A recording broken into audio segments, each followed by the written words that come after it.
Right, I'd like you to welcome you to Women in Rugby League and the pioneering years. And it's my absolute pleasure. In fact, we've been talking for over an hour already, so goodness knows how long this interview is going to take. Is to an actual, well, a pioneer, but also a legend in women's, but also men's rugby league, particularly in the Hull area. And I got to know Anne really in my early doors when I was living and attempting to play rugby league very badly and as a match official. So it's my absolute pleasure to welcome Anne Thompson to be the interview. Yeah. Thank Hiya, you, Anne. Julia, again. And we've, like Hiya. you say, we've been an hour already. I should have got a cup of tea.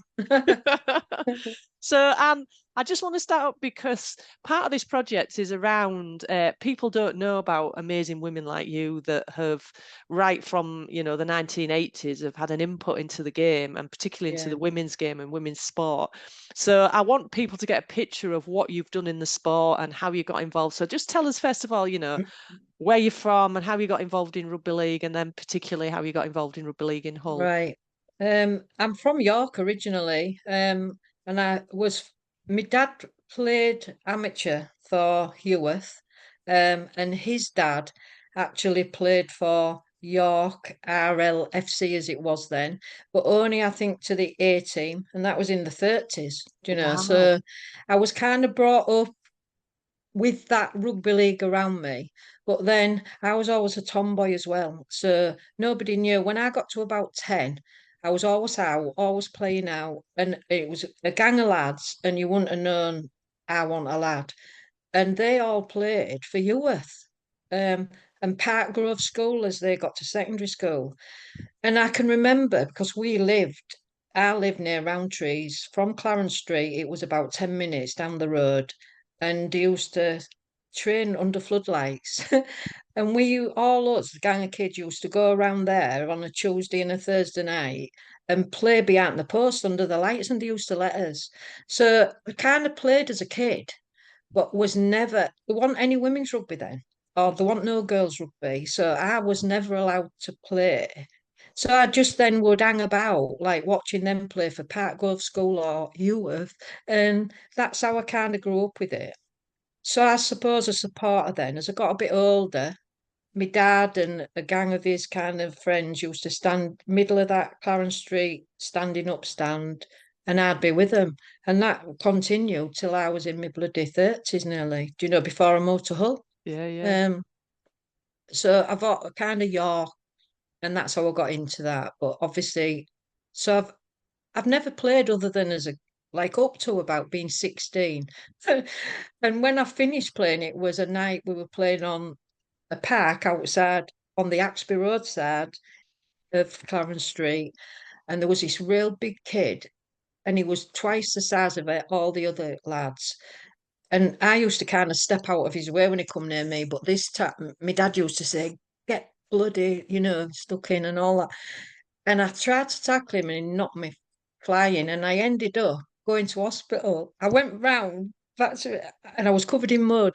And I remember him taking me to like York Hospital and covered in mud, and a woman went, "Oh, don't get on there yet." Do you know what I mean? Anyway, there's not wrong with me, but it was just I thought, oh God, I ain't doing that again. So now all my life I'm telling everybody do that, and I think I wouldn't want to be hurt like that again. So Yeah, so I just watched it what made you really. move to Hull then and then Well, that begin to was set up a like team? originally because I played women's football at not rugby is what I played. And my friends who had met after school outside, because first I played hockey and I played in goal. And some of my friends, what I'm still friends with now, and they come here and like jegging nieces, like 17 now, and I'm a bit younger than them, only a bit. Um, they said, "Oh, why don't you come and play football? We've got a football team." And it was Roundtrees, and the hockey was Roundtrees. And I said, "Oh, yeah, all right then." Because as a kid, I played football, obviously, in this gang of lads. So I got playing women's football. But unbeknownst to me, it was a good football team. So we had Jill Coulthard, the women's Oh, England wow. captain. We had Gail Barman, you see, or England players. Well, I went to this football thinking, oh, I'm good at football because as a tomboy, I was quite good at football. I couldn't hardly get a game, because they were really good.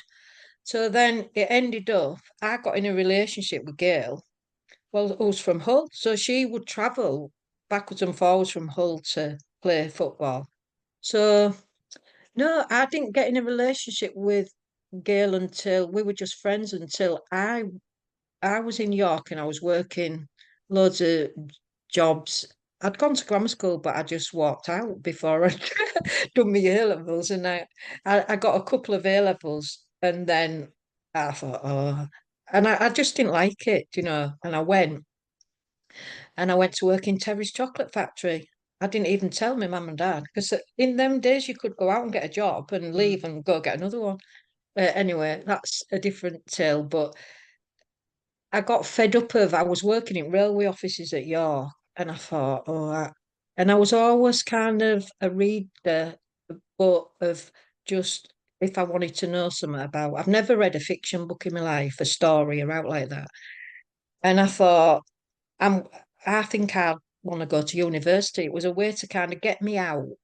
I was 26 at that point, and I applied for Newcastle University, and they said, we want to send you a book and we want you to read it and write an essay, what unemployment means. So I did all that, got in.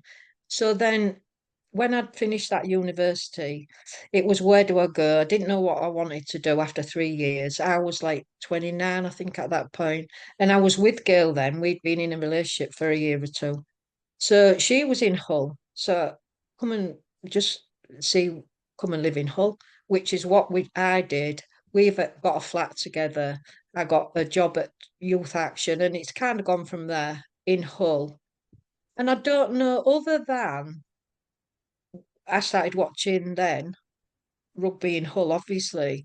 And I don't know why I went and thought, there's no women's. I didn't kind of think, I just thought, do you know what? We play football. Why can't we play rugby? So I said, Gail had an uncle, Ian Everson. Sorry, not an uncle.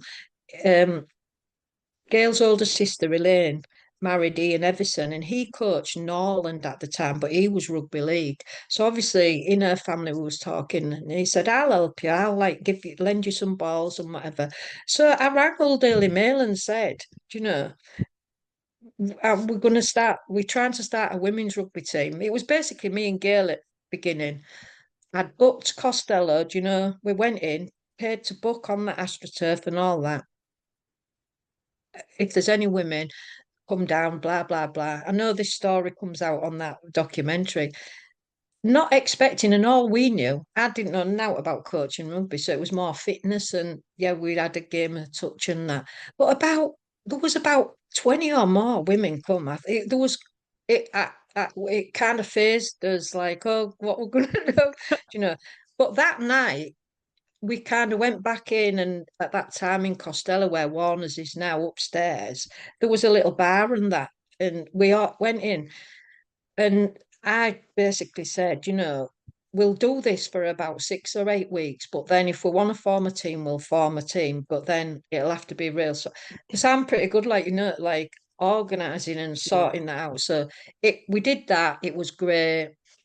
We went at the end of this 8 weeks, went upstairs, and I said, we'd need to find, we'd found out, was there a Wala thing? There was a women's rugby league. We didn't know much about it. They were doing an AGM and they said, come to that. And that's how that happened. We got all vixens because I said we need a chairperson, we need a coach, we need a secretary, we need a treasurer. That'll be about it. And I said, and if we can't do that, well, then we can't do it. Well, the women were great, Janine straight away, treasurer, and Jill would, secretary, brilliant. And then when Nikki was in it, fundraising and organising, it was fantastic. And we ran that really. But I went to the first Wilding meeting and I can't remember who came with me. I don't know if it was Jill at the time. I can't even remember. That's how bad it is. But it was somewhere in Yorkshire and it was in a little pokey room upstairs in some pub. and it wasn't very organised at all. And I'm thinking, oh God, this is a bit, needs sorting out. I'm terrible like that. I kind of go in and think this needs to be better than this. It's And been your strength in history. but we joined. We didn't have. I remember the first time we played, the first ever game we played. We played it at Norlands. And now I don't know because I can't remember. I'm terrible at remembering all this. I don't know if Ian Everson helped us with that. Maybe he did. Or um, but we played a game on that, like it was a school, I think, but it Mm. was where Norland played in Hessel somewhere. Hmm.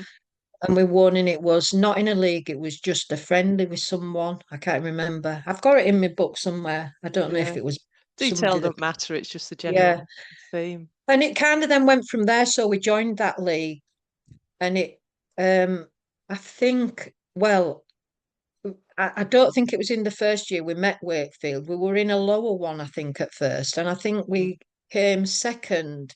We were quite all right because Gail used to play and she was quite athletic. We didn't know not much about it.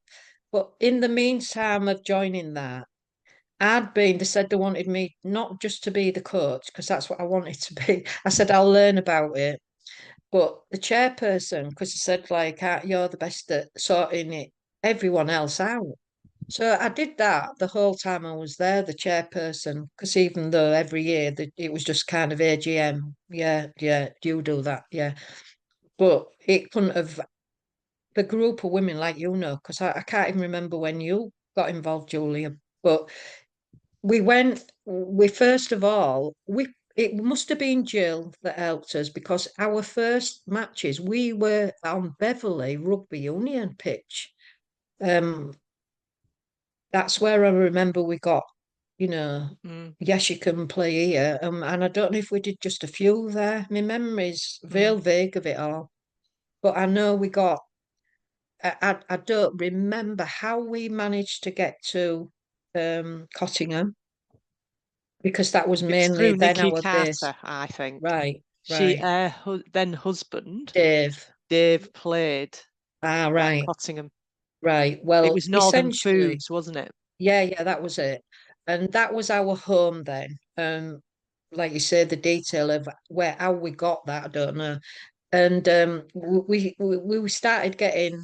I think once Nikki joined, she had that friend dentist who sponsored us. We got them real old-fashioned shell suits with his name on back and everything, didn't we? And we got promoted in the first season. So I think we thought we was quite all right. And I'd done a level one course and I'd met. Well, no, I'm missing Ian Harris out because before that, once we started trying to get that team going, once I'd done that, one of the people that came and helped, somebody said, "Oh, there's a development officer who works for Humberside County Council." It was, and they had an office in the Prospect Centre in the middle of Hull upstairs. And he because we were then, where can we get money? Can we, help from anywhere, whatever, blah blah blah. And so I went and met Ian for the first time in his office upstairs, and he absolutely was fantastic. He was like, so it wouldn't have got to where it got. I certainly would not have got where I've got through the men's game if it weren't for Ian, because he was the first person. He'd lived in Sprotely at that old schoolhouse, and I was once. I'm te- I'm a I want to learn for learning's sake. I want to know more about it. I want to know everything about it if I'm into something. So rugby league coaching, I got obsessed with. But Ian was as obsessed. And I would go to his house and I'd be there all afternoon and I'd be asking, what about this? What about that? What about this? And he'd be showing me videos and answering this and whatever. We were like really good friends at that point. It's funny how you drift apart in it from Mm. people, but he was a real big supporter of that women's rugby getting where it got to in Hull at that point.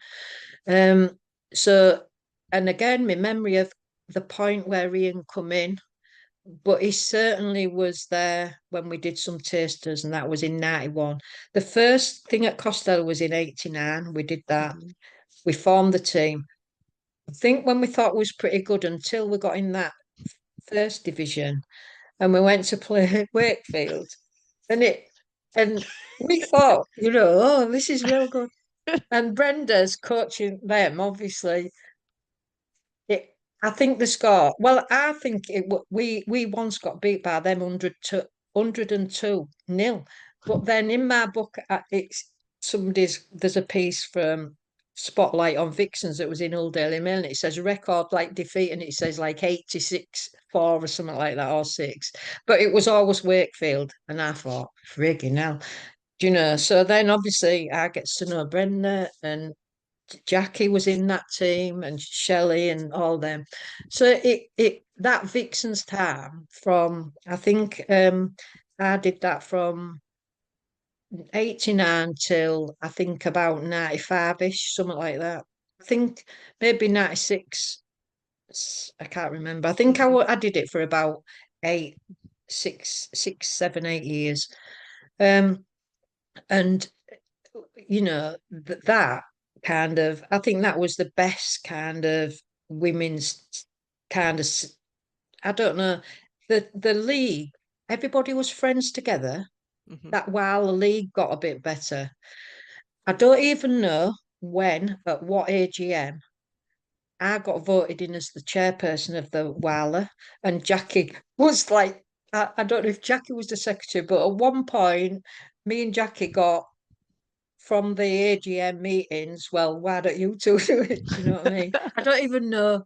I can't remember when, but I do know that we had a lot of support, and certainly from Ian, because then it was when I was talking to Ian, I did my level 2, as it is now. They called it club coach and senior coach, and I did both of them within a shorter time scale than you were actually allowed to do the senior coach, which is the equivalent level 3. And I did that at OKR. And on all of them, I used to get like, I think, 100% and, you know, whatever. But once I'd done them, so we went with Vixens for, I'd say about, I was there, I think, like I say about then. And we were always in, I think, the top division, but I don't even think we ever beat Wakefield. I'm sure we didn't. They were always the benchmark. But some of the times we had, like you were involved in that, Mm. off the field, we had great presentations at that Northern Foods ground. And it was more than like the rugby. It was a community, I wasn't think it? everybody that was involved in it would say the same. And I think it was maybe 91 or something like that, when we had that TV documentary, and I think that Mm. really boosted it because it was half an hour ITV, and it was on like regional television. Um, I haven't got a copy of that, would you believe? I lost it. So if you can get me a copy, that's what I Yeah, want. I think no, I know some people that might have a copy. So Right. Because I did have one, and it have a series of house moves, 2 moves, and it's got yeah, missing. Sharon believes I've thrown it out wrongly on a video, yeah. on a But definitely get videotape. that. That is part of this Yeah, project is to make yeah, sure things like that are preserved. yeah.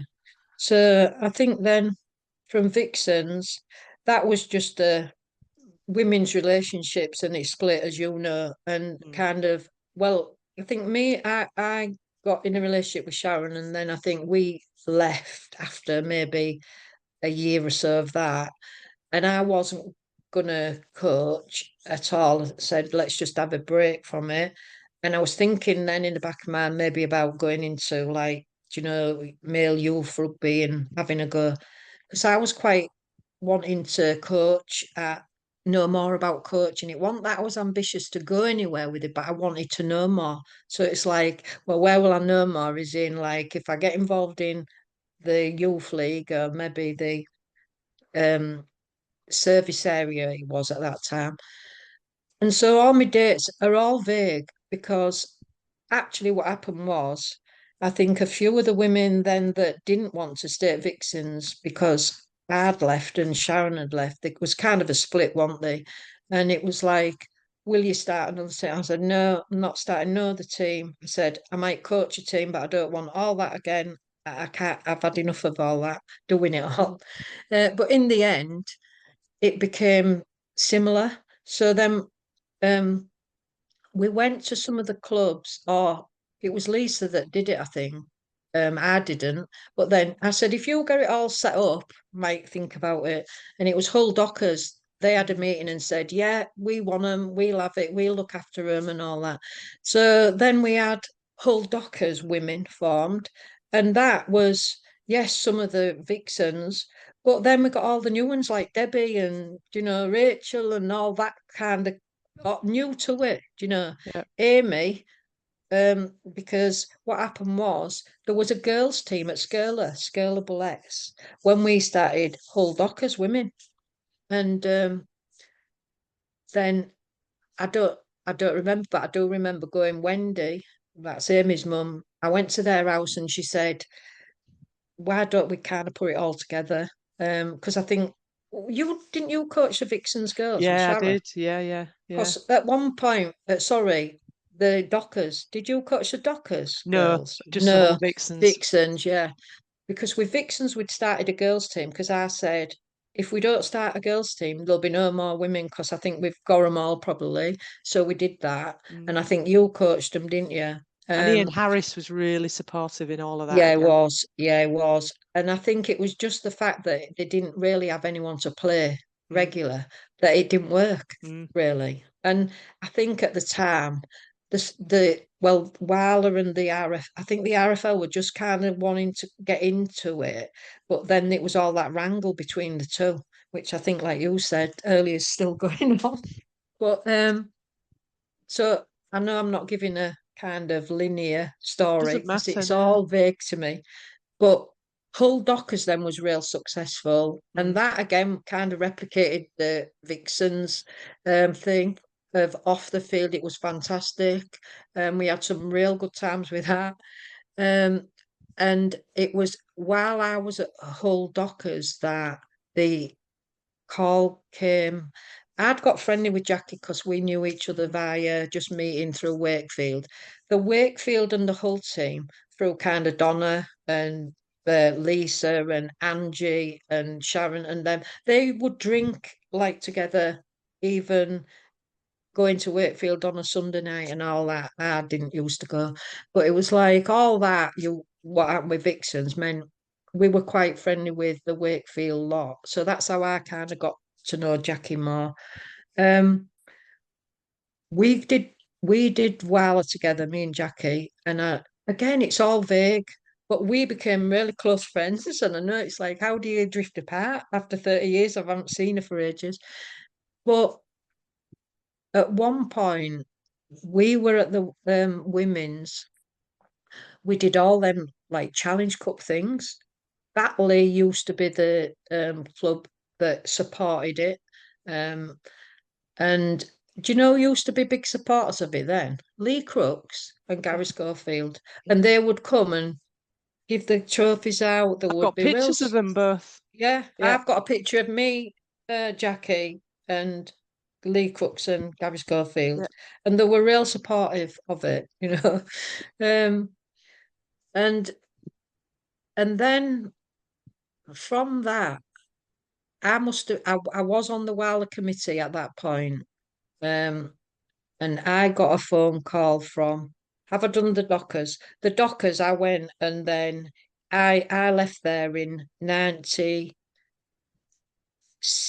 or 8, I think. I can't remember. I think I was Mhm. there about 6 years.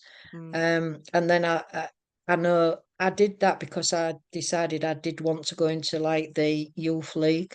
Um, it just got a bit samey. I'd done Yeah. kind of the women's teams for maybe 15 years. And I just wanted something different at that point.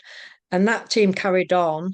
Um, I in fact, I think Sharon kept playing for a bit because me and Sharon were together from, I think, 95 till today. But I think the team then, when Sharon left, they went to Eastall because then Eastall were real supportive.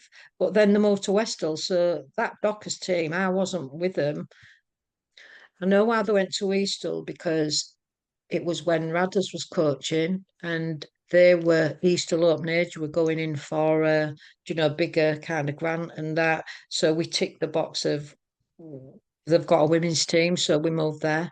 Well, I went with them then, but they moved there. But we used to go watch. And then I think they well, I'm not they did ended up at Westall, and I think that's when T was there at that point. So the coach Westall girls, and I think some of them are still playing now, aren't them Yeah, they are. girls? They are. So that was kind of me, women's rugby in Hull. But I have to say, with Ian Harris, he did some tasters. That's when Sharon and Jenny and all them got involved. That was through like sports development.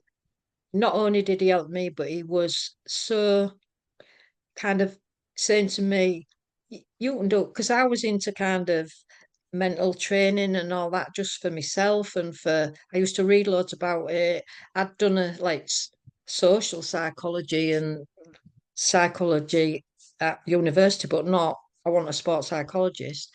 But I used to do a lot of, even with the women, we used to do like goal setting and all that, didn't we? And imagery and all that, and what we want out of it. And Ian, at the time, was friends with John Keir, who then was running the coaching scheme for, it was Bala at the time. He was the head of the coaching scheme. And he said, oh, would you do it was Ian said, what would you think about just doing a little 2 hour thing on like goal setting? John's asked just with a few like senior coaches at the clubs and I shit myself, but I said, yeah. We went to Bala headquarters, I think it was. I can't even remember that.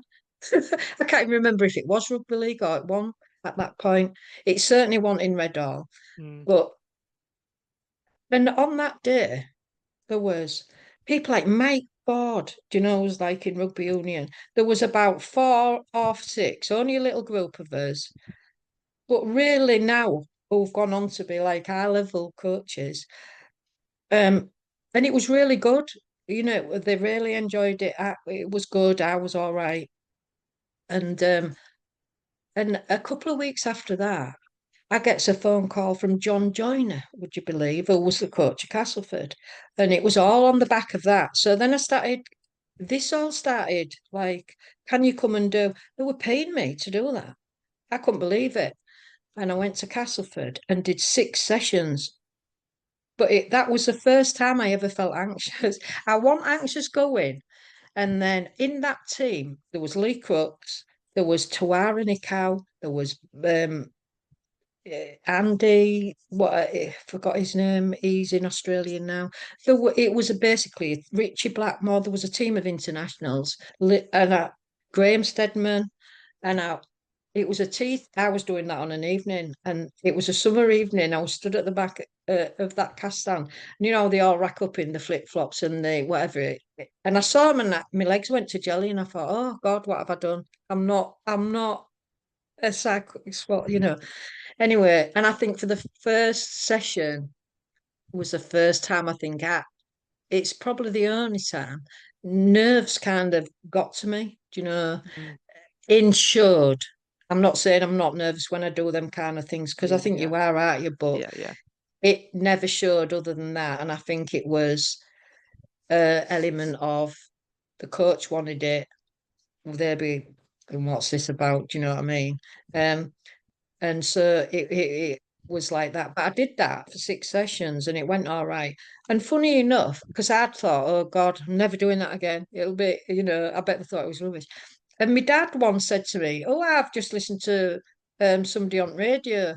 And I think it was Graham Stedman. It was somebody like that. And he said, and they've mentioned what you did and how good it was, whatever. And I said, oh, all Wow. right.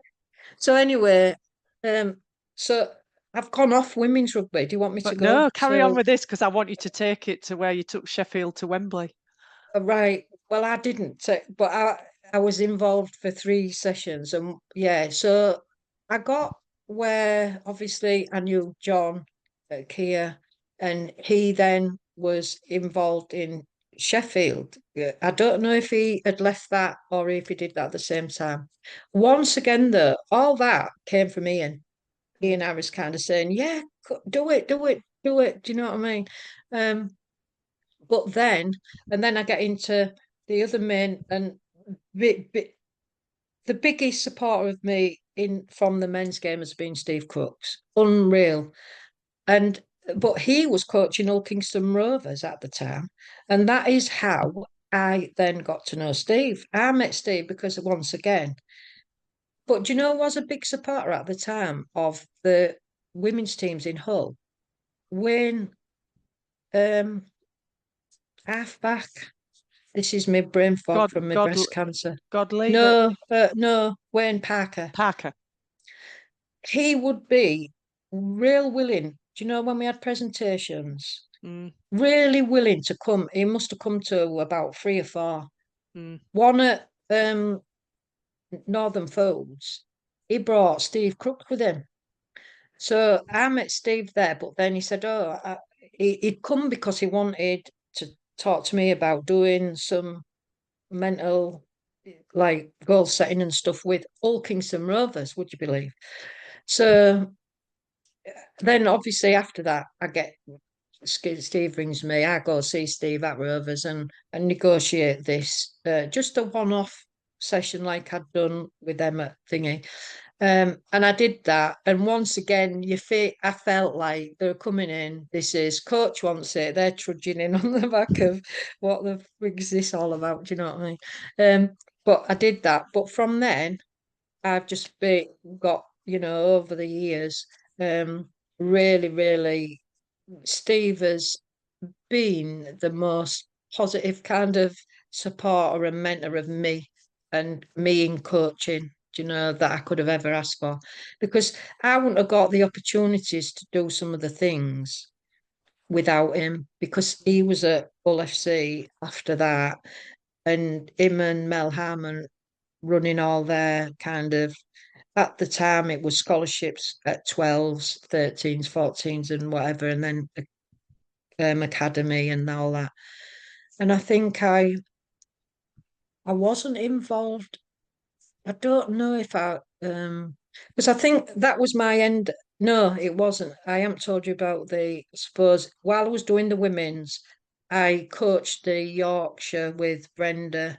There was a Yorkshire women's and a Lancashire women's, and we used to have just 2 games, maybe, or 3 games per season. And it got, not only was I involved, I think it was all at the same time. The chairperson of WAL, the coach of, like, I think, because Brenda did it mostly, but I did too. I've got the dates somewhere. Mm. I've got a CV, Rugby League CV. Um, but the Great Britain setup came, me and Jackie were together doing wireless stuff, and I was living in Cottingham, and I got a phone call one day, and like I said to you earlier, I don't even remember if it was a man or a woman. And somebody said they'd got my number as the chair of WALA, and would the Great Britain women or be interested in a tour to Australia? I said, we ain't got a Great Britain women. Do you know? Um, and she said, would it be possible? Would you be interested in kind of thinking about that, doing what? I said, oh yeah, absolutely. So on the back of that, obviously I ring Jackie up straight away, and we're like, oh yeah. So then ringing Ian and telling him about it. Can we get it? So we kind of met, I think it was probably me, Jackie, and Ian in my flat, and kind of went through it a bit. And we decided we would. And it just went from there. We didn't get any funding as far as I can remember. But and I think that's kind of well documented in that stuff you did last, in it. But Mm. essentially, we did do some interviews for the coach. Yeah. Yeah, And that's Ian, documented. yeah, because, and I can't remember who, but Ian came, but Mm. somebody did. I don't even remember where we did them.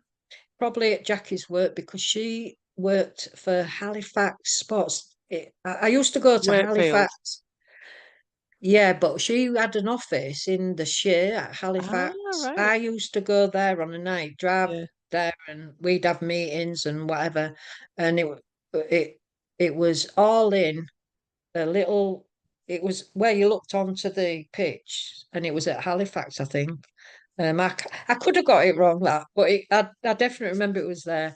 And and we did do some interviews for the coach. That was right. Jackie'd got right into coaching then, though. She'd got herself where she was getting educated in coaching, and I don't know if she was still playing. I'm certain of it at that point. Um, um, and anyway, Ian became the coach, and I know it's down as I was. I think in that book it says coach mentor, but I think like me and Jackie were kind of both like assistant coaches. But I'd done I think a bit more coaching than Jackie at that point. Um, but then me and Jackie got right into trying to. She was like an Ian, and I was like it with her. And then when we selected that squad, David Waite was involved, which was a real eye opener. You know, because Yeah. you think you know things. And when we were selecting that squad, he'd allocated certain positions that you were looking at. And I remember in the meeting we had, um, after that with him, the thing that opened my eyes was there was me, there was Jackie, there was someone else, a couple of people from Rugby League. Oh, I can't even remember who it was, but we had a little panel Mm. They're selecting, all written down actually in Jackie's stuff. right? And he not only wanted like a vague like oh yeah and this because he wanted real detail of what was it about what had you seen and then it became obvious towards as this meeting went on he'd been sat in that stand and he didn't look like he was doing anything and he had got we'd had maybe 4 people to look at he had that on every single person that had played on that and he knew everything about it. Every person, and I thought, wow, that is He's amazing, unbelievable. coach. Yeah, unbelievable. Um, so I was involved in all that. We used to go to Sheffield, didn't we, and do the training every Saturday morning. Ian would pick me up. I was living with Sharon on Marfleet Lane at the time, and Ian had come at, at 7:30 on a Saturday morning, beep the horn, and I'd go out and we'd go to Sheffield regular and do all that. But it was all the planning and that went with it. But I'm not I know talk a lot and when I'm interested in something, but I'm an introvert at heart. I like to have my own quiet. I don't like parties. I don't like all these events. So that side of it, I'm not into. But then Nikki got involved as the fundraiser eventy person, and they're great at all that. And then I don't know who got Paula involved. I don't even know who knew, and it must have been Ian originally, I think, because Mm. none of us knew Paula the physio. I don't think. Um, but then obviously I didn't want to actually go. I got vertigo before that, and I thought, well, I'm not going on an aeroplane with vertigo anyway. And I wouldn't have got. I didn't want to go really. All that isn't me Mm. because you can't get a break, you can't get peace, and it ain't me. Mm. So like all I remember every match we played like at Vixens, everyone would go in and go in the bar and all that, and I'd have to have a quarter of an hour while people was getting with my cup of tea and whatever before I went back and did it. Um, so I think that was me whole involvement with the women and the girls, I think, in Hull. Apart from we got because Amy Robinson was one of the Scurlobulettes, and at that point she was maybe 14 and 15, but Mm. can't remember. But I know when we'd it wasn't on the it wasn't on that, it was for another later tour. And I was still involved with 2002. Jackie. And I said to Jackie, before we went, there was like a trial match somewhere, and I was sat with Jackie and I said, before she'd even seen Amy, and I said, she'll mark my words, she'll be on that tour. because she was literally only 16, I think, at that point. And as soon as she saw her, you know, everybody knew. I remember we went to play the first league game, and it was with Dockers. Because she played for Dockers, didn't she? Not Vixens. And the Dockers women went, they couldn't believe it. She was getting the ball and just scoring. Do you know what I mean? Yeah, get her, give it to her, and that was it. But I think, and that was it. And then, so I don't think I did out else in women's rugby, did I? No, I think you then began to get really involved in the whole scene, didn't you, and the youth scene and Yes, further yeah. afield actually. You worked in the sport as well, didn't you? Yeah, because I went to, and that was through. That's right. Do they call him Sanderson? Somebody. Mark Uh, Sanderson. no, he played. He sometimes used to commentate on Hull radio. He was at Skirler. He played. He was a hooker for Skirler, and then he became their coach. Right. Do they call him Sanderson? No. This is the Yeah. brain fog. I should know as well because I was Yeah, refereeing at that time. But yeah. yeah, so someone from Anyway, Skeller, the Skeller coach. well, I don't even know how. I think I coached a bit, helping that Russ Bowering or someone. I went to Hull Dockers, I think, at first, helping out with different teams. I think I can't even remember, or maybe that was after. But anyway, the main thing was Skirler, and it wasn't as a coach. It was, oh God, his name. I'll remember it when I've gone off here. But he basically got in touch with me and said, would I be interested in becoming the um, coaching coordinator at Scala? They'd never had such a thing, and he wanted to call it that for the like youth teams and that. And it was on the back of that mental training stuff, I think. Mm. Oh yeah, Mr. Sheffield, didn't I? Yeah. Because I'd done that while before I'd got involved with the men's, I was doing women's at the time. Yeah, John Key rang me. He came to the flat in Cottingham and he said they had a real focus. I know he's well documented, but it was a real focus right from the beginning of that season on this was a goal of theirs to do well or win that Challenge Cup. And because he'd seen me do that other workshop, seminar, whatever you want to call it, he said, would I go and do some stuff about like goal setting and mental imagery type?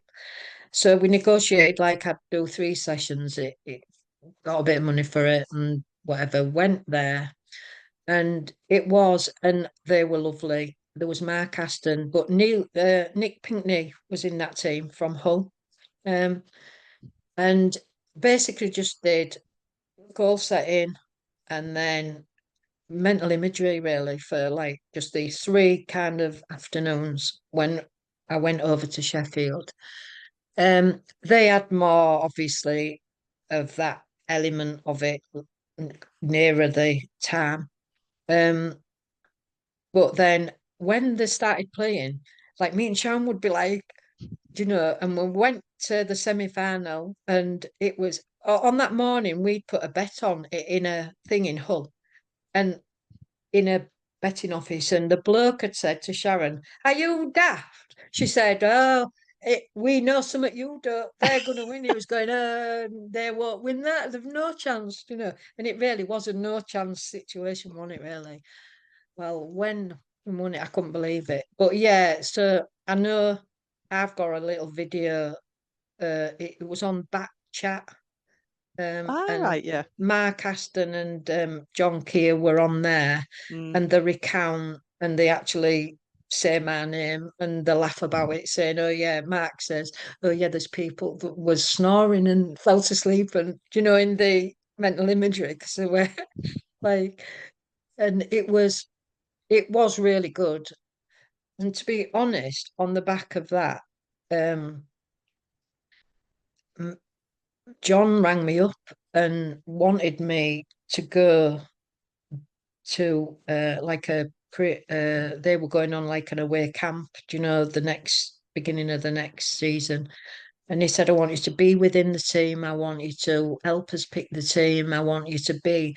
And I was kind of Do you know, like, I've always felt it's like that imposter syndrome in it of I'm not a sports psychologist, and I was aware of that. Do you know what I mean? But I thought, no, yeah, I can do that. But then I got that virus, that human parvovirus, and in the end, I didn't end up going. But that's another Mm. story. But yeah, I did.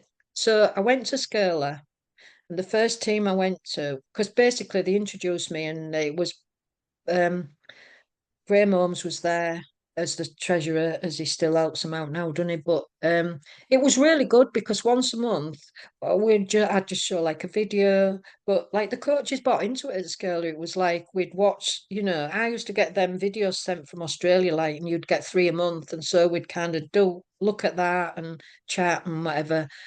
Um, but what he said to them was, and then if anyone wants on to go to their team, like for like a one-off or whatever. And on that very night, Steve Aldous, who I'm friends with all their family still now, is he came and he said, "Oh, Anne, can you come to us first?" And it was, I think there was under 12s or going into 13s. He said, "We're doing a pre-season. Can you have a look at it? I'll do a plan and can you come down and whatever?" And Scott Taylor was in that team, and Jack Aldous, Steve's son. And it, he I went down and I didn't actually go to any other team in Scurla because he on that night he said, "Can you stay with us? Can you stay with us?" And I said, "Yeah, well, unless anyone else asks, whatever." So I stayed with them, and that was a lovely team. Sharon loved it. The parents were lovely. Everybody was lovely. Do you know, the other coaches, uh, Steve, me and Steve. I mean, we went. They live in Harfield in Sutton in Hull, and we moved to Hatfield, so we lived in the same street in the end. It was like, so his wife, Jack Scott, just did a little video for me about 2 weeks ago for a kid that had uh, broke his knee. So I've got all that, but from that I got into, so going to that team became, because in the background of all this, right from that early time, Steve Crooks had been um at, there all the time saying, like, "You're real good at coaching, why don't you have so kind of got into, um did that at Scurla. But I think before that it wasn't for very long. Nick Halafifi, I don't know. Alafifi, yeah, yeah. He was he the chief exec at Rovers at the time? Oh yeah, he did. He did spell a spell there. Yeah, yeah, Yeah. yeah. Well, yeah, one of the things I'd done on the back of all that mental training was, and I can't remember who asked me, could I go to the regional camp? Because it was service area system then. Mm. So whole teams we would pick a whole service area, and that was at every age group, 12s, 14s, 12s, 13s, 14s, I think it was, And and 15s, yeah. play a proper series of matches against like Leeds or wherever. Um, and I got involved, first of all, coached a couple of them for a couple of years. That was on the back of, I think, Steve getting me involved in all that. Because I don't think I was on the youth committee at that point, but I can't even remember. But I got involved in service area on the back of being involved. Because when I got involved with that Scurla team, there was a good team. West Hull, so Brad Fash was in the West Hull team, that they were the top of that league all the time, and Scurla could never beat them. And we never ever beat them, but we came closer. So it was kind of, I think then it was an odd thing that a woman, because although Steve and Paul were the coaches. I was the coaching mentor, supposed to be. But I think people knew, like, it was me that was doing it. And they used to come to my house. Well, me and Sharon had moved then to Kingswood.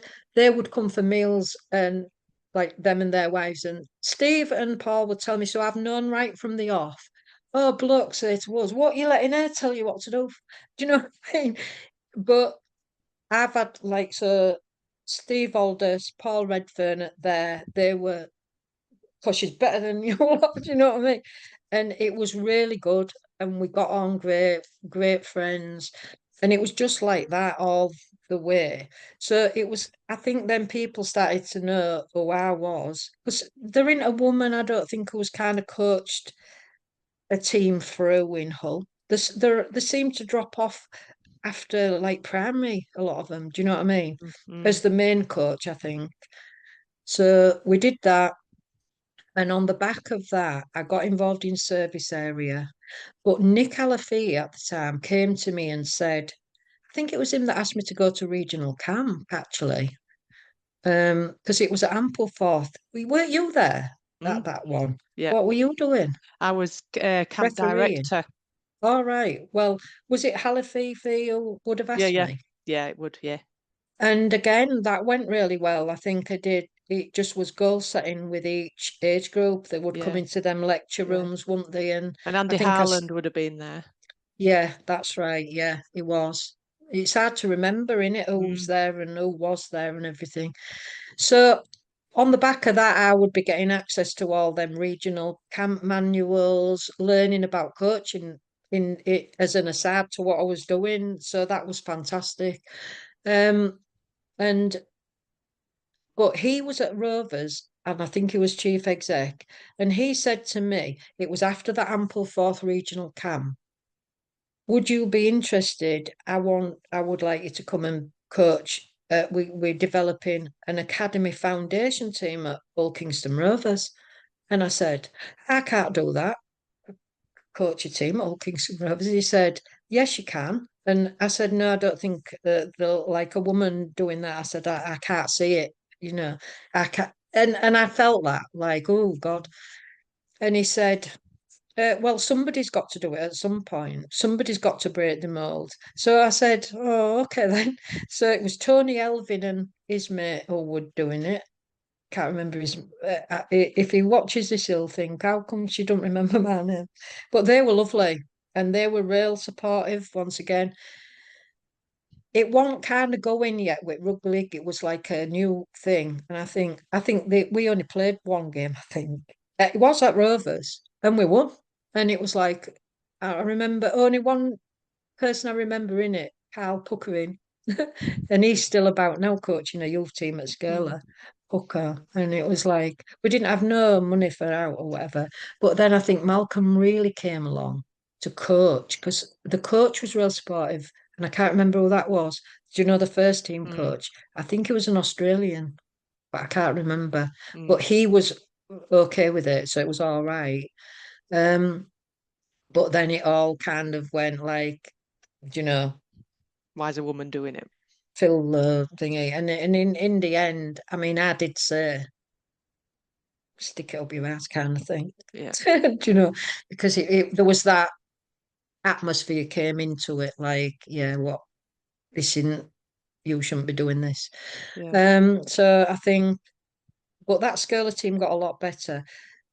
Jack Jack Aldous was in that team, and Jack, I think he's playing at youth now, but he's played professional, and he for York Mm, and wherever. But Steve Aldous's younger son, Harry, was in the team below, and he said, we need to go and help them now. So we did. And that team, they were kind of mid, they couldn't get anywhere. And again, it was Kenny Lawler, that Lawler's son, his son was their main player. They were really good. They never got beat. And I kind of went in and I said, if you want to, I said, let's make that our kind of thing that we mm, end up, even if it's in 2 or 3 years' time, we'll be as good as them and we're going to beat them. Anyway, we did. Well, I mm. think that's when people, because that's how I got to know like Matty Wilson, Rob Wilson, all them kind. You just get people get to know, God, who's coaching them? Do you know what I mean? Yeah. And I just got into that. Um, and why I left Skirler, that was when there was a job going at Rugby League um, for, I think that was the talent coach job for Mm-hmm. Yorkshire. And I saw it and I thought, I'd really love to work full time in that. Um, because prior to that, I'd worked where I was working while I was doing all this. What I talked about was Preston Road New Deal for sport, that Preston Road New Deal for communities where they got millions. They had a sport thing. I applied for that job, got that. It was a 5-year contract. I did that. And then I got it was coming to the end of that contract, and I saw as was Sports Coach UK coaching now. It was a massive nationwide thing of having a coach development officer in different areas all around the country to get quality coaching in any sport. And I thought, I'm going to apply for that. It was a full time because I was wanting to work full time at that point. I went to it, and I since know the interviews were. Sharon said it's like that was more of an interview for that job you got than an head teacher would have. You know, we went somewhere in Leeds. It was X Factor was real big then, and it was at dinner time. They kind of got you all in and said, and it was literally the following people are staying this afternoon. It was like that. It was really hard. And Andy Bradshaw, who's still there now.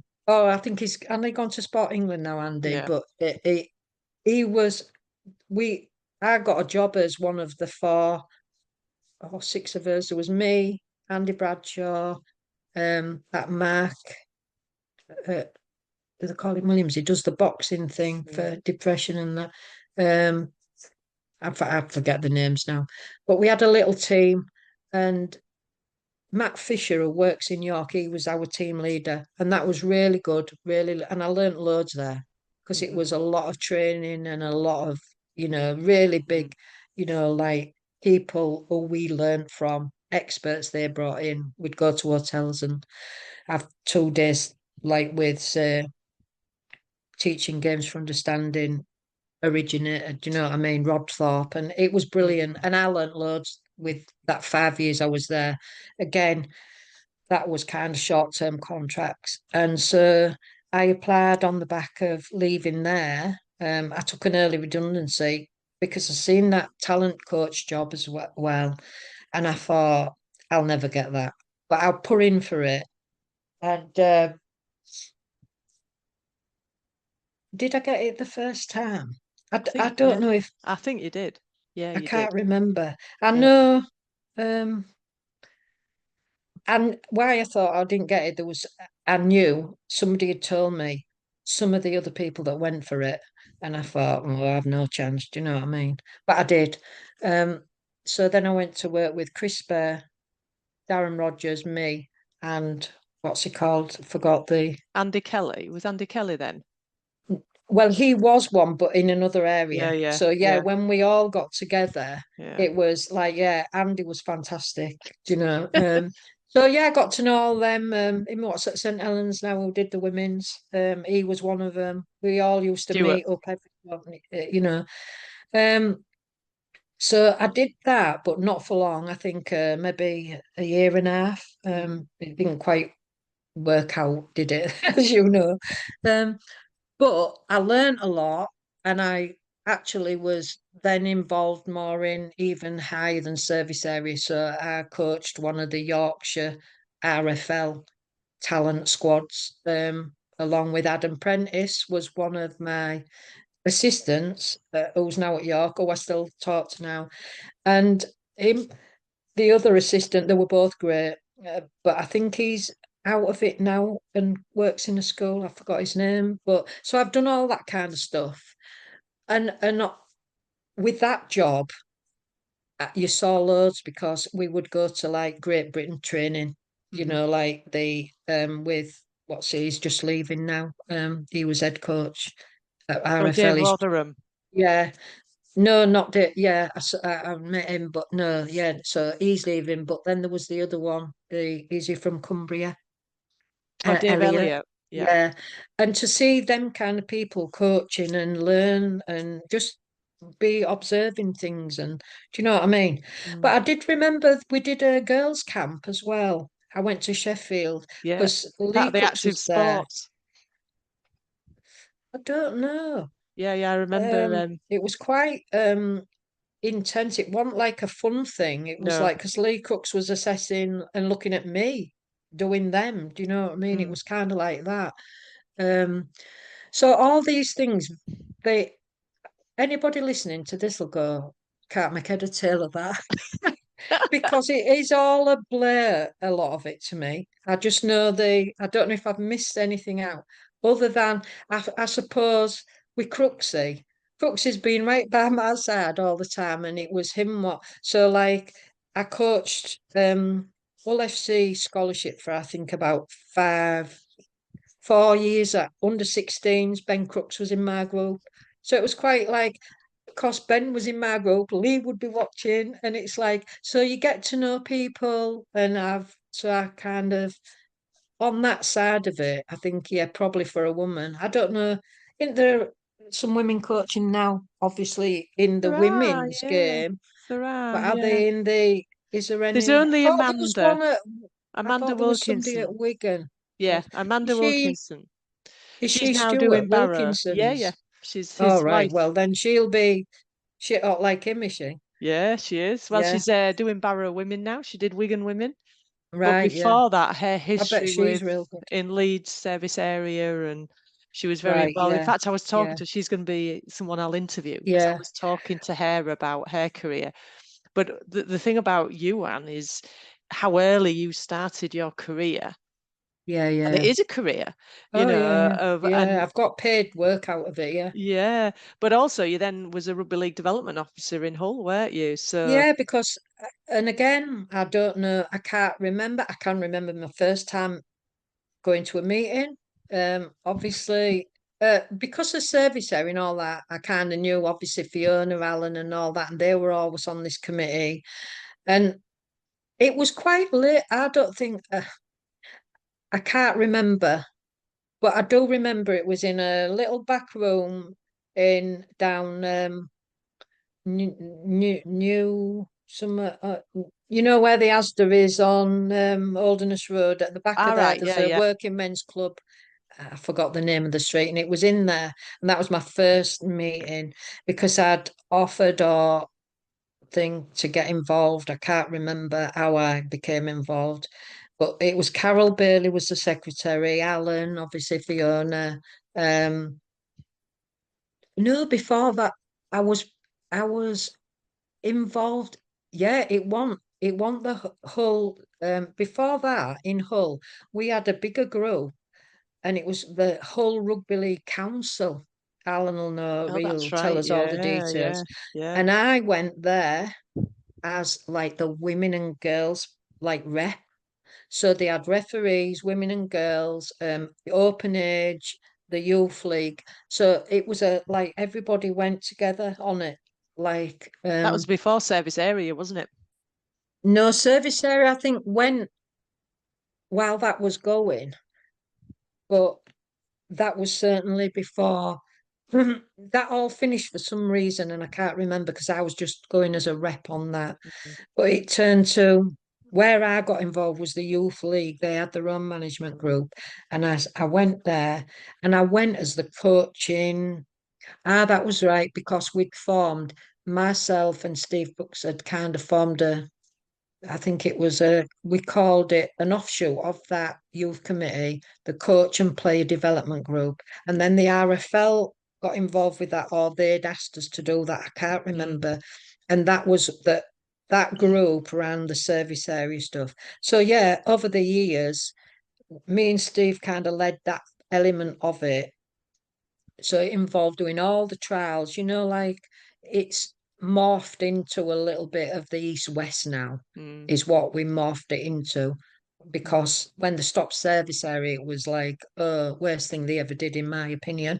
Mm. But we in Hull said, we're big enough in this city to let's do our own little thing. RFL said, okay, then, but don't call it like, it's not Yeah, a origin or whatever it is. yeah. Um, and so East v West came from that. So yeah, I've been involved in all that. And in fact, I did. I wrote all the criteria for it, all the selection things, recruited all the coaches with others. But I used to, because none of them are the writers, are they? They're the like do Yeah, we? we'll think it and we'll think if you write it off. And so I've always done that, but I've also done it like, so I became a mentor. I think I coached 2 years the teams because Reese Lynn was in one of the teams I coached. You only remember, and Callum, somebody, and he's gone to an East Hull youth team now. Yeah, so I coached maybe two, but then started mentoring the coaches on that. So right until because then I would be mentoring the East West ones, or we stopped kind of doing it as a coach development thing then. But yeah, the how that came about was youth league, Carol and whatever. It was kind of a real bit shaky because I've always thought, I say openly to Alan and Fiona and that, what if you're not there? We've had it. Do you know what I mean? We need some succession thing and it's kind of really hard to get someone to know what's in someone else's head because it's not all written down.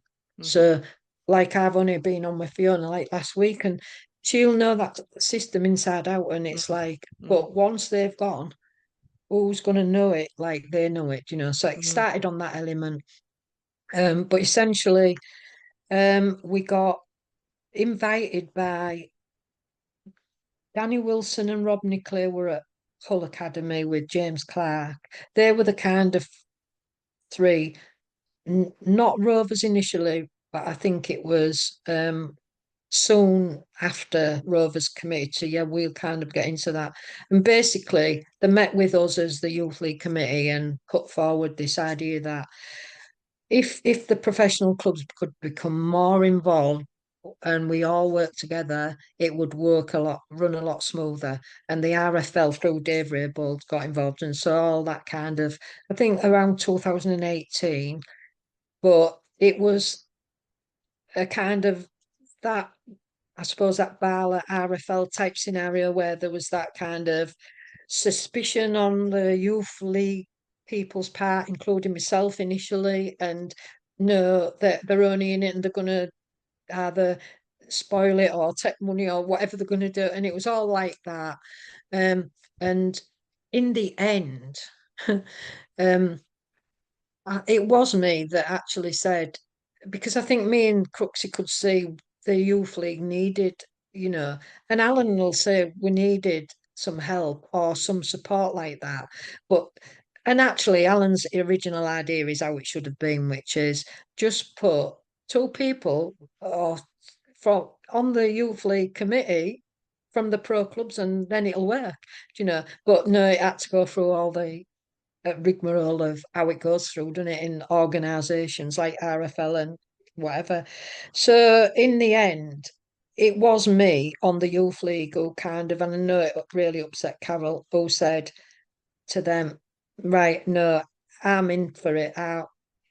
I'm gonna do all I can to get like the City of Hull Rugby League as it was going. And it was down to the clubs really. But I know Danny Wilson and Rob and whoever, they went to every club with a presentation about it or what we'd done in the background and that. And but it was on the night, and on that night when it went to a vote, um, like they were on my phone, like, oh, whatever. And in the end, I think there was only one club who voted against it. And so within that, it was the City of Hull and District Rugby League, and that included Hull Kingston Rovers Reps, because it was all wrote out about the makeup of this committee. There was going to be a board and this, that, and the other. And part of that, we had a few months, I think. I can't remember when that was, but then in the next coming up March, April, there was we got some funding for a post because that was part of it, for a head of rugby league development in Hull. And in the end, they did interviews for that. I say it was RFL, Dave Raybould, and it was basically the three from Hull FC, I think, on the interview thing from my memory. But in the end, after a lot of toing and froing, I actually went for that interview and got that job. So from 2019, I worked more closely with, because on the ground from the clubs, it became, well, Rob Wilson was at Hull at that point and Sash, and it was Helen Schofield was at Rovers, who used to come to the meetings, and well, it was John. Oh, he's in Leeds now. Why am I Bastion, names? Yeah, John John Bastion. Bastion, and came, and it was just kind of at that point, and it was like we'd meet together. So it became more professional, if you like, in that sense. Once, and we started doing the development days that are still going now. But basically, it's kind of Rob now who's moved to Rovers, Rob Wilson, Sash at and then Crooksy, Fiona, Alan, and I think they've got a new. Well, I know they have Alan Somey. I don't know him, but they've got a new secretary. But obviously, we started that in 2019. We did a full year, and it was real successful. We did 2 or 3 development days, I think, for each age group in Hull, either Rovers or Hull's training grounds. We did East v West still. We got that bit on. There's when they used to do rugby league, Wagger, he used to come on. Mm, That show stopped. Well, there's a piece on there. I've got a video because he came to an East West and he interviewed me. It was mm. pissing down. So I'm on there if you want that bit. Yeah, please. I've got all them. Um, but then COVID hit. We stopped in 2020. And then just about to come back March 2021.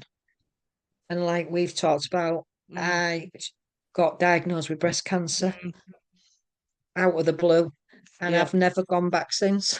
Mm. um, uh, does that cover everything? I don't know. And that covers absolutely everything. And when you begin to look at the path you've taken, the lives you've touched, the Yeah, people yeah, you've been involved with, you're an absolute phenomenal. You are yeah, yeah, a pioneer, but also a legend of yeah, someone who has a passion for the sport and yeah, passion for learning, but also a passion for passing on your learning to other people. yeah. I think And I have. I couldn't leave it alone. I've missed out the Eastall. I was at Eastall for 10 years yeah, you coaching. were coaching, were you? Successfully.